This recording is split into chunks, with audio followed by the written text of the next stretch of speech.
शाम हो गई, अभी तक कोयलो सुना लो क्या? एगो जो था। हाँ बाबूजी। हाँ बाबूजी, शाम भइल, लेंटेन बारेला। जाते नहीं बा। माई से कह दिए बाबूजी गुलान बाजार है, सब्जी लेवे खातिर, ठीक बा? ठीक। कसा रोटी बना के रखी है। ठीक। आ तीनों भाई बैठ के पढ़ियो सन, ठीक है। घूमियो सो मत, ना ठीक बा ना?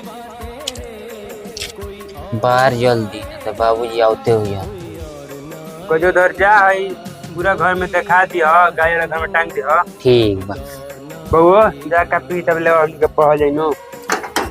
बउआ कख लिख के हमारे देखाव, आ तू याद कर तो नु हाँ। हमारे सुनई ह। ठीक। याद कर।